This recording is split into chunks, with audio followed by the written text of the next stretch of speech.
Hey guys, welcome back to the Readers. I hope you are having an amazing day. Let's get right into the stories. The first one is a pro-revenge story. With the NFL playoffs back on, I thought you all might enjoy this football-related revenge story. I'm a die-hard Eagles fan, the type who shows up at 7 a.m. for tailgating with a fully decorated van. Last year, when we made it to Super Bowl LV, I was working at a management consulting firm managing several key client accounts. One of my clients, Marcus, knew about my Eagles obsession. I was the primary contact for his account, and over time, we'd become friends. We often found ourselves discussing football over dinner after our meetings. "You know, Tom," he said one evening, "your analysis of our market expansion strategy was spot on, really saved us from making some expensive mistakes." I smiled. "Just doing my job, Marcus." What I didn't know was that Marcus had arranged for a pair of company Super Bowl tickets to be given to me as a thank you gift. He had passed them to my supervisor, Richard Thompson, who I'll call Richard T., to surprise me with them. The Super Bowl came and went. We lost to the Chiefs, which was gut-wrenching. A few weeks later, during our usual post-meeting dinner, Marcus brought it up. "Hey, what happened with the Super Bowl? Someone said you weren't in your seats?" "What seats?" "The ones I gave Richard T. for you? The Super Bowl tickets?" I nearly choked on my drink. "I never got any Super Bowl tickets." Marcus's face darkened. "Are you serious? I specifically gave them to Richard T. for you.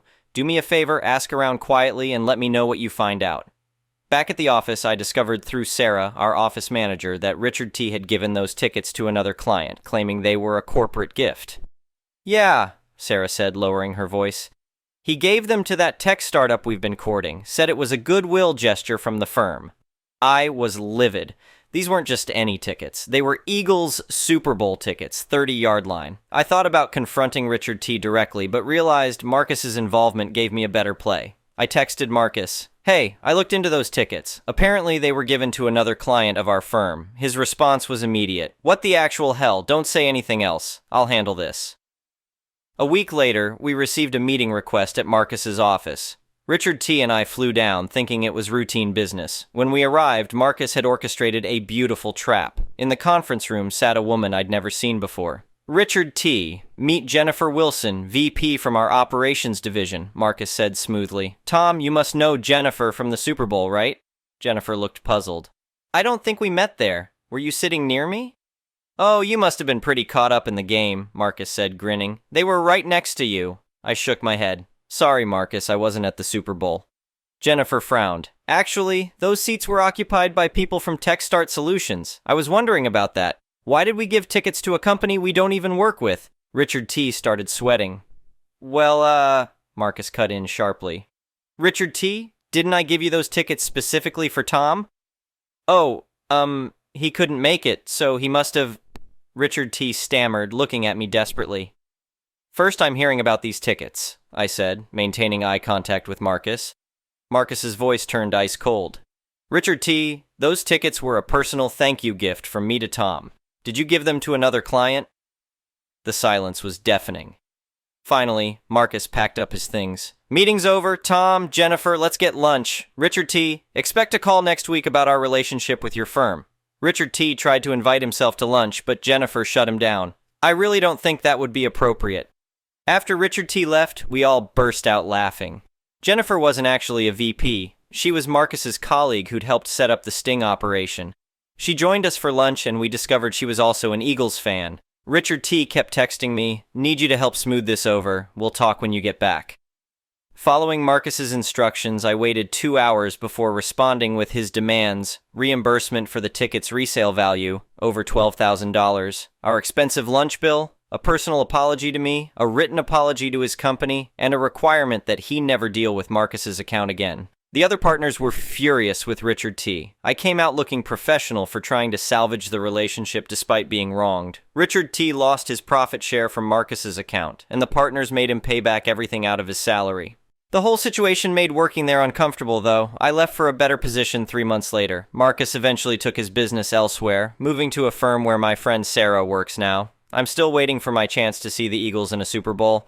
Maybe this season will be our year. Fly, Eagles, fly. The next one is an entitled people's story. I bought my dream home last year, a beautiful old Victorian that needed some serious TLC. It was perfect because I love DIY projects and had been saving up for years to buy a fixer-upper. The house sits at the edge of a neighborhood, right where it transitions into larger lots with more space between houses. The price was amazing because the previous owner had let it fall into disrepair, but I could see the potential underneath. My plan was to restore the house to its former glory while adding modern amenities. I spent months working with an architect to draw up renovation plans that would preserve the historic character while making it livable for today.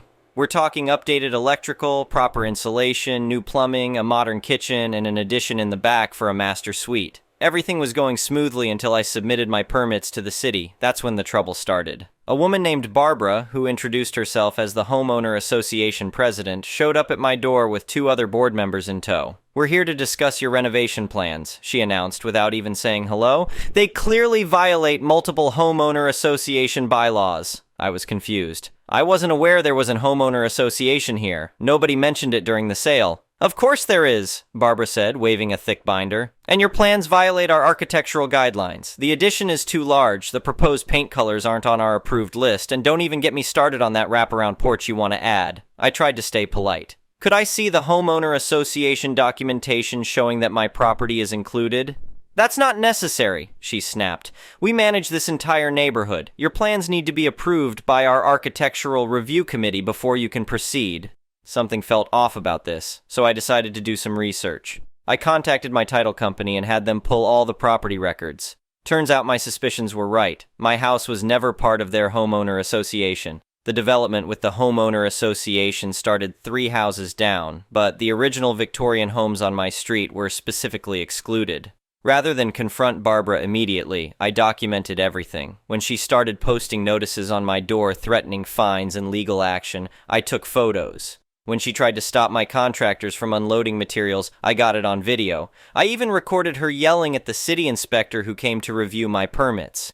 Finally, after she filed a formal complaint trying to stop my renovation, I had my lawyer send her a cease and desist letter along with documentation proving my property wasn't under homeowner association jurisdiction. You'd think that would be the end of it. But Barbara wasn't about to give up so easily. She started rallying homeowner association members to protest my renovation. They would stand on the sidewalk with signs claiming I was destroying neighborhood character and lowering property values. Some even tried to block contractor vehicles from reaching my property. That's when I decided to fight back legally. My lawyer filed for a restraining order against Barbara and the homeowner association board members for harassment and interfering with my contractors. We had plenty of evidence. Security camera footage, witness statements from contractors, and documentation of all their baseless threats.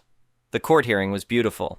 Barbara tried to argue that even though my property wasn't officially in the homeowner association, I should still have to follow their rules because my house was visible from homeowner association properties. The judge wasn't having any of it. "Mrs. Barbara," he said, "you have no legal authority over properties outside your homeowner association boundaries. Your actions constitute harassment and interference with the legal use of private property. If you continue, you'll face serious consequences." The judge granted the restraining order and warned that violations would result in hefty fines and possible jail time. He also ordered the homeowner association to pay my legal fees. The best part? After the ruling, several neighbors from within the homeowner association came to apologize. Turns out Barbara had been terrorizing them for years with arbitrary rule enforcement and excessive fines. My victory inspired them to call for a special election, and Barbara was voted out as president. My renovation is nearly complete now. The house looks amazing. We restored all the original woodwork, added period-appropriate details, and the new addition blends seamlessly with the historic structure. Property values in the area have actually gone up, and I've had several homeowner association members ask for my contractors' information for their own renovation projects. Barbara still lives in the neighborhood, but she keeps her distance now. Sometimes I catch her glaring at my house when she walks by, but there's not much she can do about it. I did make sure to paint my house in historically accurate colors, which happen to be much brighter and more vibrant than anything on the homeowner association's approved color list. The whole experience taught me an important lesson about standing up to bullies who try to control things they have no right to control. It also showed me that sometimes fighting back isn't just about protecting yourself. It can help others find the courage to stand up too. Now I'm enjoying my beautiful restored home, and the neighborhood is a much friendlier place without Barbara's iron-fisted homeowner association rule. I even host an annual Victorian house tour to show how historic homes can be preserved while still being functional for modern living. Several neighbors from the Homeowner Association have become good friends, and we joke about the time their ex-president tried to extend her reign beyond her borders. The next one is a petty revenge story. I've worked in software sales for the bulk of my career. About 10 years ago, my company was hosting its annual user conference in Las Vegas. As a sales guy, I pretty much had carte blanche on expenses as long as it involved clients. Expensive dinners, drinks, tables at clubs, etc. The only unbreakable rule was we couldn't pay for strippers. Having been in the industry long enough, I realized what guys would do to get around this. It was common for them to explain to a manager at a strip club, and then they would have the girls' tips added to the bottle service. Even with that in place, I never thought it was a good idea to play that game, nor did I think it was a good idea to go to a strip club with clients. It was never a good look in my mind. I was roughly 27 or 28 at the time, and one of the older guys, late 40s, Jim, was the typical sleazy sales guy. He would tell half-truths to prospects, overcharge them, oversell, etc. The type that creates a hassle for the services and implementation teams, but he still got paid, so he didn't care. And when he got to Vegas, Jim would go crazy entertaining clients and himself. Sometimes he would go to dinner by himself, but say some senior VP was with him, and he also abused the stripper loophole. One of the reasons he tried to get a group to the strip club each night was that he had a very conservative wife. She made the kids go to a local Christian school, and the family went to church every Sunday. She hated the annual trips to Vegas, to the point he would tell stories that he wasn't allowed to bring his suitcase in the house. He had to leave it in the garage where the laundry room was, and she would wash his clothes and then sanitize the washing machine. On the last night of the conference, he organized a shuttle from one of the big strip clubs to pick up a group. There were some open seats he was trying to fill to meet the minimum commitment for free entry to the club. Jim saw me speaking to a client and invited us. I declined. He started mocking me about being scared of pretty ladies, or that I would probably nut the first time one of them touched me, etc. This would have normally not bothered me, but he did it in front of my client. I stated, "I don't want to go because I don't think it's professional." He left, I bought my client another round, and we joked about the douchebag. Then I was on my own and decided to walk the strip a bit and head to bed early due to an early morning flight. If you've ever been to Vegas, there are people on the sidewalk handing out cards that are essentially ads for escorts. They legally can't speak to you, so they slap the cards on their hands to get your attention. After a few drinks, I started taking a few. Fast forward to the next morning when Jim and I were sitting in the airport waiting for our flight. He had stayed out to 3 or 4 a.m. and was a complete mess and totally hungover. I was 100% and enjoying his condition. At one point, he went to the bathroom and asked me to watch his bag. When he was out of sight, I added those escort cards in his bag. When his wife went to do her laundry routine when he got home, she was not happy. She didn't believe in divorce, but they were suddenly going to church 3 times a week and had a weekly counseling session with their pastor. This also led to Jim dropping out of his weekly golf league. He was telling us all the story at the office looking for sympathy, and he swore he never took those cards, but couldn't remember since he was so drunk. The next one is a malicious compliance story. Buckle up, fasten your seatbelts, and lend me your ears, folks, as this is going to be a long one. I work in customer support for a company that provides specialized software to major players in the healthcare industry. Our clients aren't your average users. They're hospitals, clinics, and medical centers where downtime can have serious consequences. I've been with the company for 5 years and know our software inside out, so I'm often able to troubleshoot unusual problems and get things back on track without a hassle. A few months ago, though, a new supervisor named Alex joined us. He was fresh from a corporate management program and came in with grand ideas about efficiency and productivity. In his mind, the solution to our slow response times was simple: a script-only policy. According to him, every client interaction needed to be scripted to prevent wasting time on unnecessary advice.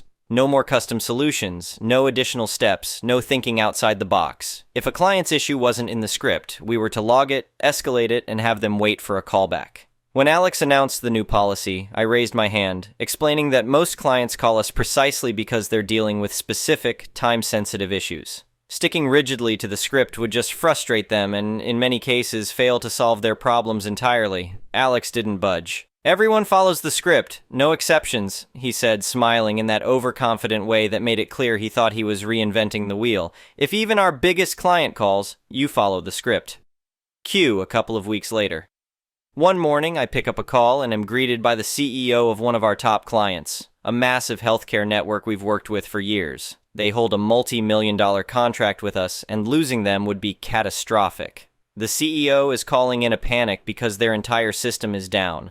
The glitch they're dealing with is blocking patient records and diagnostics, putting patient care at risk. This isn't just a technical issue, it's affecting people's health. As soon as he describes the issue, I recognize the problem. It's a known bug with a straightforward 5-minute workaround, something I've handled a dozen times before. But here's the thing. The fix isn't in the script. I'm immediately torn. My instincts tell me to help him, to do my job and prevent a disaster. But Alex's strict orders echo in my head. Follow the script. No exceptions. If I help, I risk my job. If I don't, I risk this client's contract and possibly lives. So I do exactly as Alex told me to do. I go through the script, step by painful step. The CEO is losing patience fast. As I drone through basic troubleshooting steps he clearly doesn't need, he interrupts, asking why I'm wasting time. I explain the policy. I'm only allowed to offer solutions that are in our script. If this doesn't fix it, I can escalate the case, and someone will call you back within 24 hours. He goes dead silent, then says, "Escalate it, now." I log the issue as required, escalating it for a callback. Within an hour, word spreads that Alex has been summoned to an emergency meeting with our department head. Apparently, the CEO of our client had gotten in touch with our company's leadership directly and wasn't mincing words. He demanded an explanation for the sudden drop in our service quality and threatened to take his business elsewhere. Rumor has it, he even said, "If your idea of support is running through a script instead of fixing the problem, then we're done here." By the end of the day, we all received an email titled, "Script Policy Update." Effective immediately, we were now encouraged to use best judgment and to go off script as needed for high-priority issues. Alex's entire efficiency plan was scrapped on the spot, and he's now under performance review. It's safe to say he's lost any respect from our team, and I'm not sure his reputation will ever recover after that blunder. In the days that followed, the story of the client meltdown spread like wildfire through the office, growing more exaggerated with each telling. Some people said the CEO threatened to sue. Others claimed he'd hinted at buying out a competitor. Regardless of the details, Alex's name became a kind of cautionary tale, a reminder of what happens when you put rigid policies above common sense. And as for me, well, I've been doing my job the way I always have, thinking on my feet, solving problems, and trusting my instincts. The difference now is, I have a little smirk every time I think about it. After all, I was just following orders. The next one is an entitled people's story. Remember this story the other day, after said coworker started meddling around with it once again. Hope I don't make it too complicated or long, lots of details unfortunately. First, a little background. I work at an indoor pool, and we have an attraction that we run every 30 minutes. Due to the attraction being potentially dangerous, especially to elderly people, we have a PA system in place to ring a bell in the hall as a warning. Once the bell rings, our guests have 2 minutes to get to safety or leave the pool while we lower the water level. Now, the building is old. The speaker system is an old 100V system, and the original amplifier for it is long gone, so things are wired up a little hacky with the new modern amplifier. This means every room in the building has its own channel we can turn on or off, but all are fed from the same input. Our boss is not a monster and knows things can get boring or exhausting depending on the season, so they added a small web radio to the PA system so we can have radio. And because we are all nice and friendly, we can also turn on the audio channel for the entrance so the cashiers can have some music as well. The only problem here is, though, that volume can vary a lot due to the way the system works. One zone has 15 speakers while another zone only has 3. But the amp sends the same voltage to both zones, so one zone will have normal audio and the next will be too loud. I think you can see where this is going. Now, that day the swim hall was full, people were noisy, and therefore we had to up the volume for the bell to be audible to our guest, literally what the system was meant for. Fortunately, though, volume was fine for our little booth, so we had the correct volume for the hall and could still enjoy some music. Along comes EC, entitled Cashier. She comes into our booth, complains that she's bored, and turns on the channel for the entrance. We had that one turned off because the entrance has probably the least amount of speakers, so the radio would be quite loud there. So we slightly lowered the overall master volume to accommodate for it. Unfortunately, at this point, the radio is non-audible in our booth because the volume is so low. So when we rang the bell over the PA, we noticed you couldn't hear it in the swim hall at all, so we had to increase the volume and left it at that higher level. After the attraction ran, we were back in our booth. In comes EC and complains, "The radio is way too loud," and goes to our PA system to lower the volume. Now, I want to mention I'm only 26 YWO and she's in her 60S, but considering the hierarchy, I'm the one in control of the PA system since it's safety-relevant equipment for the pool, not entertainment. And I do take that safety equipment seriously after we had elderly people drown because they didn't hear the bell. It's already too quiet, especially in here. You can't lower it further. I say to nail down that the volume is, in fact, pretty low already and that I don't want it to be lower. "So what? You have phones? You can make radio yourself?" she says with that smug face, which pissed me off. In our little booth, there is no Wi-Fi, and we have no mobile data signal at all. Meanwhile, the entrance hall has a public Wi-Fi access point that she always uses to watch TikTok videos.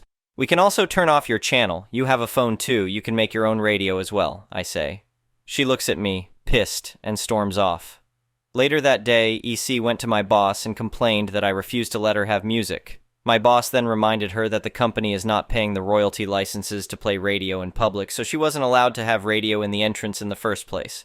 Though we handle this pretty easy usually, since nobody is going to realistically file a lawsuit over it unless it's too loud.